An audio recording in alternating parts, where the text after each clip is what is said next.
This is chapter number 2, New Kings and Kingdoms. So we will talk about some kings and kingdoms. There were various new dynasties. We are talking about which range 1000 years from 700 to 1750 we are talking about. And then this time, especially after 7th century, that is, wherever I talk about 17th century or 7th century, so we are talking about the 1600, from 1600. So if I start from 7 to 12, that is from 700 years, 700 Iswi, then from 7th to 12th, so 7th will start from 600, 12th will start from 1100, right? So let us take the whole range from 600 to 1200. So this area which I am going to tell you, this whole subcontinent, there were some prominent dynasties. What are these dynasties? I am going to tell or take these names again and again. Just keep these in mind. First is this region, which is an upper region, that is we right now call as North region, North India. So we have Gurjar Pratihars and Chahamanas. It's on western part, you can say western part, northwestern part. Chahamanas, then we have Gurjar Pratihars. Then we have on the Bengal side, that is eastern side, we have Pals. So Palas, basically they are Pal, A is always added when in English. Then we have the Deccan area. This Deccan area, Rashtrakutas. Deccan area, the prominent ones were Rashtrakuta. These are the boundaries. Why it is fluctuating? Because it is not fixed. Sometimes somebody will win, someone loses their land. So this is how the boundary changes. These four names again remember. So the thing starts like this. How does these dynasties emerge? So I am talking about 7th century. I am talking about 7th. As I earlier told you, 1600, 1700. So at this time, there were big landlords, or you can say the Samans or warrior chiefs. Those who are having a lot of money, lot of land. So the main key person of that area or region who become very prominent. So what would happen at that time? That the kings will acknowledge their subordinates, like these big people, as Samantas, Samant. So king is there. Now he will give some land to the Samants. Give the land to Samants. And whenever there will be war, they will ask Samanta to send them the soldiers, armaments, etc. So Samanta is a kind of helping the kings whenever there is a situation of war. In return, they get a land and they will, get the revenue from the land. Now these Samantas, they were assumed that they will come to king and they will do the salams. That is, they will bring the gift and they will treat the king as their lords. But the thing is that these Samantas, because they already had the land, they were powerful, and they also had the military power, because they were actually providing this military power to the king. So, because the king cannot have that much of a king, it's beyond comprehension. So the power and wealth. Now these Samantas, sometimes they declare themselves, whenever they get the power and wealth, they start calling them as Mahasamanta, Mahamandaleshwar, Mahasamanta, Mahamandaleshwar. This Mahamandaleshwar means the great lord, the great chief, the great power, the great wealthier person of a circle or a region of a particular area, right? So the biggest person of that region, of any certain region, was Mahamandaleshwara. Now they become so powerful, they will overrule the king. They'll say, okay, when we are so powerful, why do we need a king? We are so powerful, right? Now, let me just show you, because most of the questions are coming from here only. First of all, kings will have certain landlords, quoting them as samantas. These samantas were becoming more powerful because of military power they have. They started calling them Mahasamanta and Mahamandaleshwar. That is the great lord of circle. That is the biggest power of that region. They have money, they have power, they have wealth. They start in their own independence. So there are certain examples. I gave an example. I told you this name, Rashtrakoot. In this Deccan area, there were Rashtrakuts. Now these were just these subordinate under the Chalukyas of Karnataka. Under Chalukya, the Rashtrakutas were just their subordinate. They were helping the Chalukyas.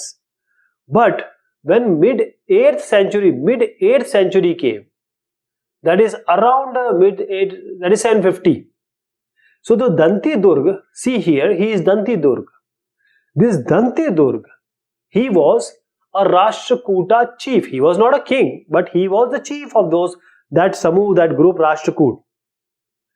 And he was Danti Durg. Now what he did, because he was under Chalukya, he just, they overthrew these Chalukyas. Means he became so powerful. He stopped believing in these Chalukya as their leader or lords. He overthrew Chalukyas. And then he performed a ritual which was called as Hiranyagarbha. Now this is Hiranyagarbha. Hiranyagarbha means the womb. We have all come from the womb of our mother. That womb, when it is golden, means it is assumed to be golden, that kind of ritual is called as Hiranyagarbha. So there was a proper ritual, dharmic anushtan, and Danti Durga performed this ritual called as Hiranyagarbha. And after this, when this ritual is performed, because Brahmanas are involved, Brahmans, priests, Purohits, it is a rebirth kind of thing. That is, they are rebirth as a Kshatriya. Even if a person is not a Kshatriya, by Hiranyagarbha, this person is going to become a Kshatriya, though he was not. So by doing Hiranyagarbha, a person can become a Kshatriya. That's what Danti Durg has done. First he overthrew the Chalukyas and he became the main power of Karnataka. He was the main power of this area, okay, Chalukya, and of course the Rashtrakoot area. I'll give you a few more examples who came after that. I'll give you some more names. It's Kadamba Mayura Sharman. The name is Kadamba Mayura Sharanam. I'll show you the picture here so that you remember. He is Mayura Sharman.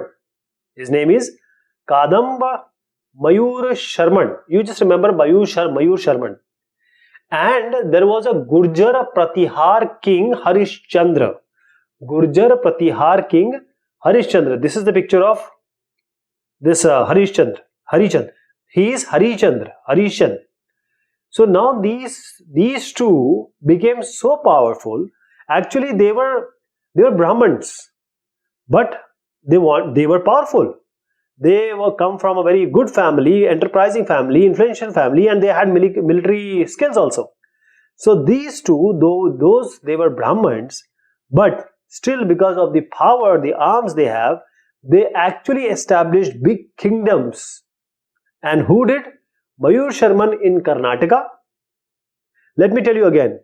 This Pratihar Harishchandra in Rajasthan. So first name was Danti Durg. He was under Chalukya. And he did after overthrowing the Chalukya, he did Hiranyagarbha to become a Kshatriya. Again, the Mayur Sharman. Then the Harishchandra.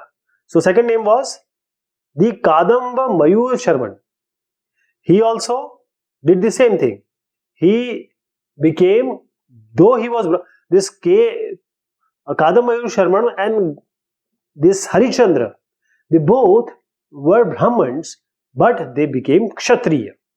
Okay, and then as I said, one, that is Mayur Sharman, took over Karnataka and he had a very big kingdom there, and the other one, Harish Chandra, he took over Rajasthan, Rajasthan. I hope you got the idea how these dynasties came into being. Now, how was the administration of these kingdoms? There were big kings and they would give some big names, take big names like Maharajadhiraj, like great king, kings of kings, overlord of kings, Maharajadhiraj. Tribhuvan Chakravartin, that is the land, the air, the water, all these three worlds. We are the leader, we are the lord of these three worlds. So, Tribhuvan Chakravartin, three, tri means three.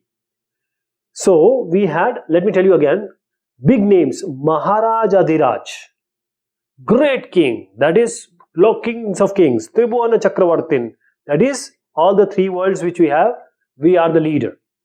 This is how the kings started taking their names. But still, they would share the power, even if they are Maharajadhiraj or they are Tribhuvan or Chakravartin, whatever name they would have taken. But the thing is, because in order to administer Prashasan, the state, they were still sharing the power with Samantas, chieftains, and peasants, traders, and Brahmanas. So they would share the power even after taking all these big loaded names. Now, from where the resources are coming? Because every state needs money, every state needs resources. So they would take from peasants, that is Kisan, then cattle keepers, Pashupalak, and then the artisan, Shilpkar. All these were either persuaded or they were forced, compelled to give a part of whatever they produced. So resources were coming from tax, rent, actually Lagan. So this rent was Lagan, especially from the people who also owned the land. So revenue was also taken from the traders, those who were doing trading, selling and buying stuff, traders and merchants. The money or rent was also taken from them. I'll give you an example. You will understand this. This is 400 terms. We have got 400 terms. Chola dynasty. This is the dynasty. Now, I'm talking about Tamil Nadu. Now, here we have got many inscriptions. In these inscriptions, there are more than 400 terms and they all are for taxes. Can you imagine? 400 terms for taxes. And the most important tax was Vetti. Most important tax. Vetti was simple labor without money. You come, you work for us, no money will be given to you. Labor, free labor, begar. No money for your work, Vetti. And then there was Kadamai. This was the revenue for the land. If you own a land, you have to give the money for holding a land, having a land. Kadamai. This was the second type of tax. Now, if you have a house, you want to thatch, means chhajja lagana, then you give money. If you are, climbing up through a ladder on a palm tree, you give money. If you want your family's possession or succession of family property, give money. So there were more than 400 terms for the tax. Can you imagine? Okay. So these resources, the money which was coming, where it was used. First thing is the Raja's king, that is king establishment. Okay, king establishment. Raja ka mahal, all this lavish life. How they are going to live from the resources, from the money. Then the temples were made, the forts were made, mandir and durg. Forts are durg. So these were made. All these requires a lot of money or resources. Okay, because at the time most of the temples were made. Then fight wars. If they take on some land which has some trading route, then they'll use this money which they have got from peasants or the cattle keepers, artisans, and all different type of rents they are levied. So what happens with this money? Now with this money, there will be a person who is going to take tax, that is LRO, land revenue officer kind of person, who is going to collect the tax or revenue. Now these people were always coming from the influential family. All the people who are closer to Raja or king are coming from a influential family which the Raja know that this is a strong family. Those family people will be given the task of collecting the revenue, and this is hereditary. His son will be LRO, his son will be LRO. In all the Raja's closer one, like Chacha, Bhatija, nephew, brother-in-law, son-in-law, all these will get the high holding positions here. Right? So this was the scenario of the administration at that time. Now prashastis and land grants. We have always seen prashastis means praising about your lord, praising about your king. Now there will be a question which when I'll do the question answer, I'll have a question here. So prashastis means Raja is achiever, Raja is this, that, but the answer here in this chapter is as valiant, victorious warriors, Yodha. Prashastis at this period of time, they will present the king as a valiant, strong, victorious, is always never losing, and warriors. So sometimes the prashastis will have some fake news also. Not always, but prashastis will have some good. Most of the things are correct, but mostly, some content may be your fake news, because they have to praise their God, their Lord like a god. So I'll tell you about a prashasti. This prashasti we have got in Sanskrit.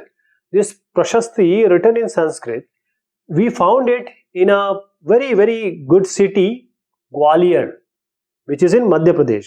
Actually, it's in the border of Madhya Pradesh and Uttar Pradesh. Just after that, Jhansi comes. The name of this person is Nagbhatt, Gurjar Samrat Nagbhatt Pratihar. Now, about him, the prashasti says everything. He was the most powerful, he was the valiant person, he was the great emperor, he was always winning. All these prashasti, and they also told the places he won. He defeated Vanga, Malwa, Kirata, all these. Now, what was done at that time? Brahmadeya. This question will also come when we'll do the question answers. Not the textbook questions, other questions. Brahmadeya. The king will do what? They will give the land to the Brahman. That is called Brahmadeya. Right? The land given for temple is Devadana, but land given to these Brahmans, because they were knowing Sanskrit, they are doing all the rituals, that is called as Brahmadev. And whatever is done today, when you go and buy certain land, you'll go to Kacheri, and then we will have a registry, and the tax will be submitted to the government, and then you will have all these papers that can be shown, that are legal, that is factual. To make it factual that the land has been given to the Brahmanas at that time, a copper plate, this content was written in a copper plate. I'll show you here. Now this is containing Sanskrit and some Tamil language here, and here if you see, it's a royal seal. It's a royal seal.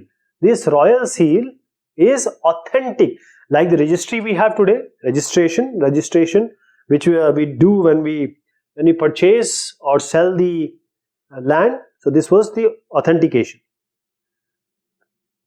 Now we saw that prashastis were always about praising. the king is God, he does everything good, he is an achiever. Always praise. But there was an unusual thing happened at this time. So I am talking about 12th century. 12th century. So that is, I am talking about 1100 to 1200. So I am talking about 12th century. Okay. Now here at this time, 12th century, what happened? There was a person called Kalhan. His name was Kalhan. Now Kalhan wrote Rajat Rangini. He wrote various books, but one of them was basically based, it's not the book, it's basically poems. Poem. So this question will come. Poem, Kalhan written what? Dash poem. Dash what? Rajat Rangini. So this poem was about the kings of Kashmir. At that time, the rulers of Kashmir, he wrote about them, poems. And the main, why we are talking about this, that it was not a prashasti. It was not a prashasti. It was criticism. He took the sources, all the sources. He took the information from the inscriptions, from the whatever Dastavez documents were there, from the eyewitness accounts, those who have seen that, and all the previous histories. He actually took into account all these. Then it was very, very critical. And this was unlike the Prashastis. Prashastis were always praising, nothing else. Here, Kalhan actually criticized the kings of Kashmir. Bhuri bhuri alochana. Criticism Kalhan did. So that is why it is something different. Now this warfare for wealth. This, I'll be talking about a lot of names here. So I think I'll be taking it in the next discussion. Right? Till then, thank you so much and take care of yourself.